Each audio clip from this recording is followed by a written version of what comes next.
കൂട്ടുകാർക്ക് നല്ലൊരു രാത്രി ആശംസിച്ചുകൊണ്ട് മാമ്പഴത്തിന്റെ പുതിയ വീഡിയോയിലേക്ക് സ്വാഗതം. നമുക്ക് നേരെ ഗീതുവിന്റെ ഗോവിന്ദിന്റെ ഒക്കെ നാളത്തെ അടിപൊളി പ്രമോ വിശേഷത്തിലേക്ക് അങ്ങോട്ട് പോയാലോ. നാളത്തെ പ്രമോ വിശേഷത്തിൽ കാണിച്ചിരിക്കുന്ന രഞ്ജുവിനെ AG ഗ്രൂപ്പിലെ സ്റ്റാഫ് ആക്കാനായിട്ട് ഗോവിന്ദ് തീരുമാനിക്കുകയാണ്. ഇത് അറിഞ്ഞു കഴിഞ്ഞപ്പോ ഗീതുവിന് സഹിച്ചില്ല. ഇതിന്റെ പേരിൽ ഗോവിന്ദും ഗീതും തമ്മിൽ പ്രശ്നങ്ങളൊക്കെ ഉണ്ടാകുന്നുണ്ട്.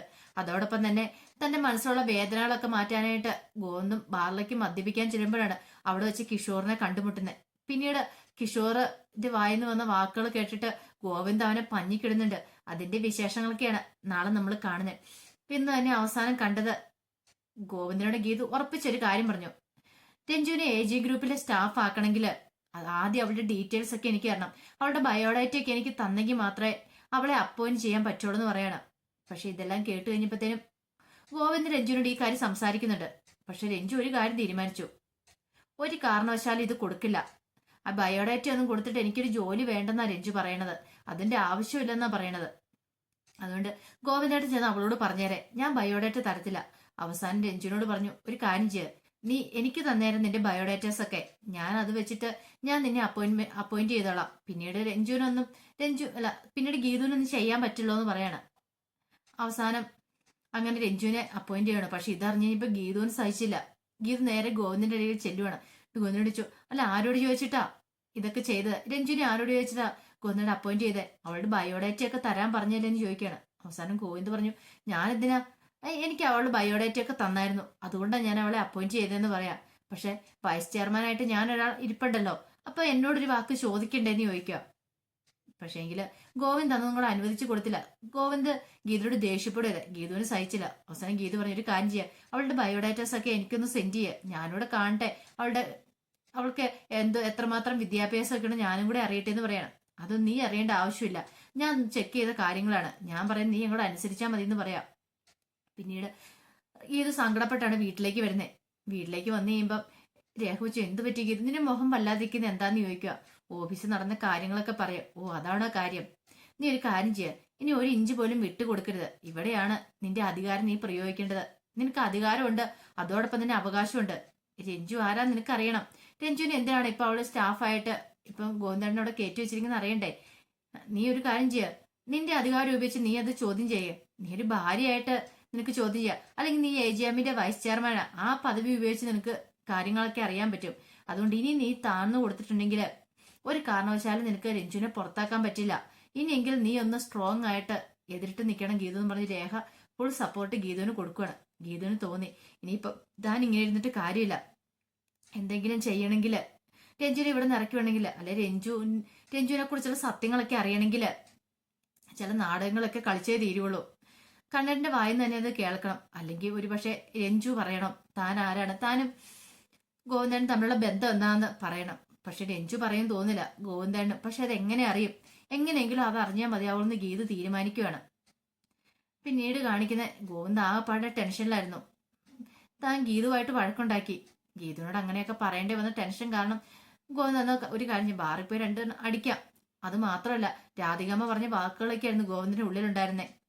കിഷോറിനെ ഗീതയും വെച്ചിട്ട് ഒരു അവിഹിത ബന്ധമുണ്ടെന്ന് തന്നെ രാധികാമ്മ വരുത്തി തീർത്തിരിക്കുന്നത്. പക്ഷെ കുറെയൊക്കെ സത്യമല്ലെന്ന് ഗോവിന്ദന് അറിയാം. പക്ഷെ എന്നാലും രാധികാമ്മ പറഞ്ഞ വാക്കുകളൊക്കെ ഗോവിന്ദന് മനസ്സിലേക്ക് ഇങ്ങനെ വീണ്ടും വീണ്ടും വന്നുകൊണ്ടിരിക്കുമായിരുന്നു.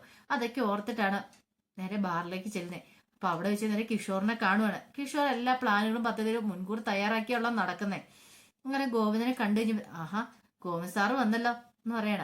അല്ല എന്താ കിഷോറ്, എന്റെ സാറേ, എനിക്ക് സന്തോഷം വരുമ്പോഴും സങ്കടം വരുമ്പോഴും ഞാൻ ഇങ്ങനെയാ, ഇടയ്ക്കിടയ്ക്ക് ഇവിടെ വന്നൊന്ന് മദ്യപിക്കാറുണ്ടെന്ന് പറയണം. പിന്നെ സാറിന്റെ കാര്യത്തിൽ എനിക്ക് സഹതാപം മാത്രമുള്ളെന്ന് പറയാം. നീ എന്താ കിഷോർ അങ്ങനെ പറഞ്ഞു? അല്ല പിന്നെ എന്റെ കല്യാണം കഴിഞ്ഞ് എനിക്ക് ഇപ്പോഴും ഒരു കുഞ്ഞു ആകാൻ പോവാ. പക്ഷെ നിങ്ങളുടെ ഭാര്യ ഉണ്ടല്ലോ, ഭാര്യ എന്ന് പറയാൻ പറ്റില്ല, നിങ്ങൾ തമ്മിലൊരു അഡ്ജസ്റ്റ്മെന്റ് വിവാഹം മാത്രമല്ലേ കഴിഞ്ഞേ. പക്ഷെ അവളുണ്ടല്ലോ, ഇപ്പോഴും അവളുടെ മനസ്സിൽ ഞാൻ മാത്രമേ ഉള്ളൂ, എന്നെ അവൾക്ക് ഇപ്പോഴും ഇഷ്ടം. എന്റെ ഒരു കുഞ്ഞ് അവളുടെ വയറ്റ് വിടണമെന്ന് അവളുടെ ആഗ്രഹം. അതെന്നോട് പലവട്ടം തുറന്നു പറഞ്ഞിട്ടുണ്ടെന്ന് പറയാ. ഇപ്പം അവനെങ്കിൽ പ്രഗ്നന്റ് ആന്ന് കഴിഞ്ഞപ്പോഴത്തേനും അവൾ ആഗ്രഹമായിട്ട് എന്നെ സംഭവിച്ചിരിക്കും അത് പറയണം. ഗോവിന്ദനൊരു ഞെട്ടലുണ്ടായി. പറഞ്ഞു, സാറിന് അത് വിശ്വസിക്കാൻ പറ്റുന്നില്ലല്ലേ? സാറ് വിശ്വസിക്കണം. അല്ല തന്നെ സാറൊന്ന് ഓർത്തു വയ്ക്കേ, ഓഫീസിലേക്ക് വന്ന ഒരു ക്യാബിനിലേക്ക് അവളെ എത്ര വട്ടം എന്നെ വിളിപ്പിക്കുന്നുണ്ട്. ആ ഓഫീസിലെ CCTV അതുപോലും വർക്കാവുന്നില്ലോ. അതിന് കാരണം എന്താ? ആ CCTVക്ക് അവള് തന്നെ കട്ട് ചെയ്യിച്ചതാ. ഞാനും അവളും തമ്മിലുള്ള സംഭാഷണം ഒന്നും പുറത്താരും അറിയാൻ പാടില്ല, അതിനു വേണ്ടിയിട്ട്. ഇനി ഇത്രയും എങ്കിലും സാറിനോട് പറഞ്ഞില്ലെങ്കിൽ എനിക്കൊരു സമാധാനം കിട്ടില്ല. അതുകൊണ്ടാണ് ഞാൻ സാറിനോട് പറഞ്ഞത്. അല്ലെ, സാറിനോട് പറഞ്ഞിട്ട് എന്ത് കാര്യമായിരിക്കുന്നത്? നിങ്ങൾ തമ്മിൽ ഇതുവരെ ആയിട്ട് ഒരു ഭാര്യ ഭർത്താവ് ബന്ധങ്ങൾ ഉണ്ടായിട്ടില്ലെന്ന് എനിക്കറിയാം. അതൊക്കെ ഗീതു എന്നോട് പറഞ്ഞിരിക്കുന്ന കാര്യമെന്ന് പറയാം. ഗോവിന്ദന് ദേഷ്യം വന്നു. ഗോവിന്ദൻ പറഞ്ഞു, എടാ നീ പറയുന്നോക്കൊള്ള ഇതുപോലെ വൃത്തികെട്ട വർത്താനം പറഞ്ഞ് എന്റെ അടുത്തേക്ക് വന്നാണല്ലോ. നീ പറഞ്ഞൊക്കെ പച്ചക്കള്ളാന്ന് എനിക്കറിയാന്ന് പറയാം. സാർ ഇതൊക്കെ വിശ്വസിച്ചോണ്ടിരുന്നു. അവസാനം സാറിനെ ചതിച്ചിട്ട് ഗീതു ഒരു പോക്കം കൂടെ പോകും. അറിയാലോ എങ്ങാടാ പോണേന്നുള്ളത്. അത് ഈ എന്റെ രീതിയിലേക്ക് തന്നെ ആയിരിക്കും എന്ന് പറയാം. ഗോവിന്ദന് ദേഷ്യം വന്നിട്ട് അവന്റെ കഴുത്തെ കുത്തിപ്പിടിച്ചിട്ട് അനിയനെ അടിക്കാനായിട്ട് തുടങ്ങുവാണ്. പെട്ടെന്ന് ഗോവിന്ദ ഓർത്തു, ഇവനോട് പറഞ്ഞിട്ട് എന്ത് കാര്യം ഇരിക്കുന്നേ? ഇവനോട് പറഞ്ഞിട്ട് ഒരു കാര്യമില്ല. ഇവൻ ഈ പറയുന്ന പച്ചക്കള്ളം എന്ന് മനസ്സിലായി. പിന്നീട് ഗോവിന്ദൻ അവിടെ ഇരിക്കാൻ തോന്നിയില്ല. നേരെ മഹേഷിന്റെ അടുത്തേക്ക് ചെല്ലുവാണ്. മഹേഷിന്റെ അടുത്തേക്ക് മഹേഷ് എന്ത് പറ്റിയടാ എന്താന്ന് ചോദിക്കാണ്. ഒന്നുമില്ല, എന്തോ ഒരു പ്രശ്നമുണ്ടല്ലോ, എന്തോ കാര്യമായിട്ട് സംഭവിച്ചില്ല. എന്താണെങ്കിലും എന്നോട് തുറന്നു പറ. എനിക്ക് ഇച്ചിരി മനസമാധാനത്തിന് വേണ്ടി ഞാൻ ഇങ്ങോട്ട് വന്ന. ഇപ്പം മനസമാധാനക്കേട് എന്താ? എന്തായാലും വീണ്ടും എന്നെ പ്രശ്നം ഉണ്ടായോ? എനിക്കറിയാലോ കിഷോറിന്റെ കാര്യം. അവനെ ബാറി വെച്ച് കണ്ടായിരുന്നു. അവനെ ബാറി വെച്ചിട്ട് അവൻ എന്താ പറഞ്ഞ? എന്തേലും പറഞ്ഞോന്ന് ചോദിക്കുകയാണ്. പിന്നെ അവിടെ നടന്ന കാര്യങ്ങളൊക്കെ പറയാം. ഇതാണോ കാര്യം? അവന്റെ സ്വഭാവം നിനക്ക് അറിയാം എന്നല്ല കാര്യമല്ലേ ഗോവിന്ദേ? നീ അതൊന്നും കാര്യമാക്കണ്ട. അവൻ ഇതല്ല അപ്പുറം പറയും. നിങ്ങളെ രണ്ടുപേരും തകർക്കാന്നുള്ള അവന്റെ ഏറ്റവും വലിയ ലക്ഷ്യം എന്ന് പറഞ്ഞിട്ടുണ്ടെങ്കിൽ അതുകൊണ്ട് നീ അതൊന്നും മൈൻഡ് ആക്കണമെന്ന് പറയാണ്. പക്ഷെ എന്നാലും എനിക്കെന്തോ അവൻ പറയുന്ന കാര്യങ്ങൾ മനസ്സിൽ നിന്ന് പോകുന്നില്ല. അത് മാത്രമല്ല, രാധികാമ്മ പറഞ്ഞിട്ടുണ്ടായിരുന്നു അവനെയും ഗീതനെയും വെച്ചിട്ട്. പക്ഷെ എനിക്ക് അത് വിശ്വാസം വന്നില്ല. പക്ഷെ എന്തോ മനസ്സിൽ വല്ലാത്തൊരു വിഷമം എന്ന് പറയണം. ഇതൊക്കെ ഓർത്താണോ? കിഷോറിനെ കുറിച്ചുള്ള കാര്യങ്ങളൊക്കെ ഇങ്ങോട്ട് വിട്ടേരെ. നിനക്കറിയാലോ അന്ന് തന്നെ അവൻ കാണിച്ചെന്താന്ന്? ആ 1 കോടി രൂപ അത് വാങ്ങിയിട്ട് അവളൊക്കെ ഉപേക്ഷിച്ചിട്ട് കടന്നു കളയാൻ ശ്രമിച്ചവനാ നശിപ്പിച്ചിട്ട്.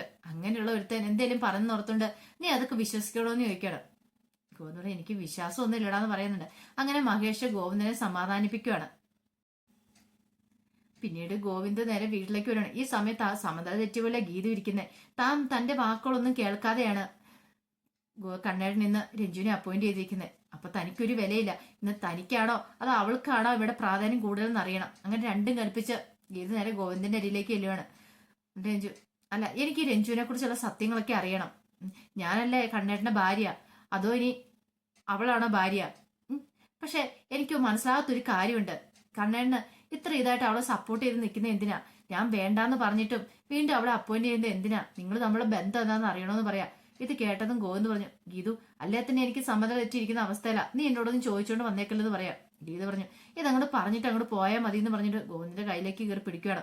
ഗോവിന്ദൻ അങ്ങോട്ട് ദേഷ്യപ്പെട്ട് ഗീതനെ അങ്ങോട്ട് നോക്കുകയാണ്. അപ്പൊ അതിന്റെ വിശേഷങ്ങളൊക്കെയാണ് നാളെ നമ്മൾ കാണാൻ പോകുന്നത്. ഇതിന്റെ ബാക്കി വിശേഷങ്ങളുമായിട്ട് നാളെ രാവിലെ വരാട്ടോ. അപ്പൊ എല്ലാരും മറക്കാതെ കയറി കാണണം കേട്ടോ. ഒരിക്കൽ കൂടി എല്ലാവർക്കും നല്ലൊരു രാത്രി ആശംസിച്ചുകൊണ്ട് നിർത്തുന്നു. നന്ദി.